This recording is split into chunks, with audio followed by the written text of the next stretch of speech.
howlgalla lagu xoreeyay dhul badan oo ka tirsan Shabeellada Hoose iyo gobollo kale ayay qayb ka ahayd wiilo Cabdi Cali Faarax oo ka tirsan ururka afraad ee ciidamada kumaandoosta xoogga dalka Soomaaliyeed 12 sano ka hor inta aysan ku biirin ciidanka xoogga dalka Al-Shabaab ayaa gowracday aabaheed Cabdi Cali Faarax oo ahaa beeraley xilligaas waxa uu iska diiday aabaheed inuu bixiyo lacag baad oo Al-Shabaab ay weydiisteen kadibna waxay u dileen si arxan daran dhibtaas markii ay kula kaceen wiila aabaheed waxa ay mar kale Al-Shabaab dil u geysteen saygeedii oo ay u haysay caruur yar xilligaas hadda waa agoon laakiin go'aanka nolosheeda ayay wax badan ka bedeshay waxaan xoogga dalka Soomaaliya ururka afraad danab waxa ugu dhaliyay inaan galo markii hore aabaheed uu dhintay waxa uu dhintay silsilaa ah soo beer leh beertiisa ay ku taal gulweyn xalay lacag ku dhiiba waa la diray ayaga la diray ururka Al-Shabaab umad Soomaaliyeed loo soo diray canshuur diiday kadibna aniga weynaani waan la kuriyay aniga meeshaan galay xoogga dalka Soomaaliyeed ilmeyga hadda agoon way abuur wuxuu ka tirsanaa ururka afraad danab amaan dawladdu ahaa xariirtii waa agoon ayaga dilin abuur أنا مركز لعبة بانصدق إنا نيجود بنستين أول بكي وبنستين وحن كرت الشضاء يساعدني أنا معلت اللي يهور سؤال اللي قرأي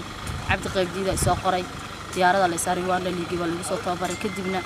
توبر كلا بعض أوركانا وقالي مركي لبعض اللي توبر أوركانا أو الأصل مدشن سنة أو توبر كسي لهذا كله مركز تو معلوم والبا مر والبا دجال قاضي وكميد بقى كم هرب أنا قروين كوبايسم مرة والبانو تاجنو دفاع قرن كده دلك Soomaali ديجي شعبي مد Soomaali أنا بدبادينه marka waxaan u sheegayaa mad Soomaali meel walba la joogo inay iska difaacaan dadka xajiriyalka oo dhiig umad Soomaali banaysto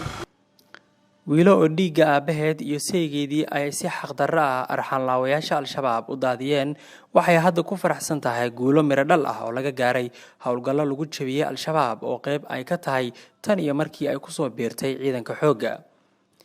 Maryan Siid Cali Shariif oo iyadana ah sidoo kale askariyad ka tirsan ciidamada xoogga dalka Soomaaliya ayaa xilli ay ku sugnayd jiidda hore ee dagaalka ee degmada Awdheegle ee gobolka Shabeellada Hoose waxay si dhiiran uga hadashay mudnaanta ay siinayaan sidii ay dalkooda uga dhigi lahaayeen goob nabad ah isla markaana ka caagan argagixisada horta midda ugu horeysa waxa waay ciidanka waxaan ku soo biiray 2013 bishii koowaad shanteedii aan ku soo biiray dagaalo badan iyo iska horimaado badan shabaab uu soo dhaxmaray oo wadamo badan aan ka xureysanay marka waana sii wadi doonaa dadaalkeena haduu Ilaahay idmo shabaabna waxa way gobolkooda waa dad gobolkooda sii dhacay awood ay leeyihiin hadeertan waxaan ugu baaqi lahaa يعني أنا جب هالدرتان وهويان هاي هوي Soomaaliyeed oo u soo istaagtay in ay dhulkeeda dadkeedii dalkeedii diinteeda cadawga ay ku xureyso gabdhaha Soomaaliyeedna waxaan ugu baaqi lahaa in sidii aniga oo kale ay ayagana kor u soo kacaan ay ka soo dhex muuqdaan shacabka Soomaaliyeed dumarka ayaa kaalin weyn ka qaadanaya dagaalada laga soo horjeedo nabadiidka Al-Shabaab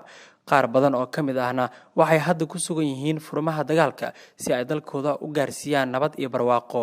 laakiin Al-Shabaab ayaa liida dumarka Soomaaliyeed askari daacadana hay dal jirgeesiyana hay dugsi lagu hirtaana hay askari daacadana hay dal jirgeesiyana hay dugsi lagu hirtaana hay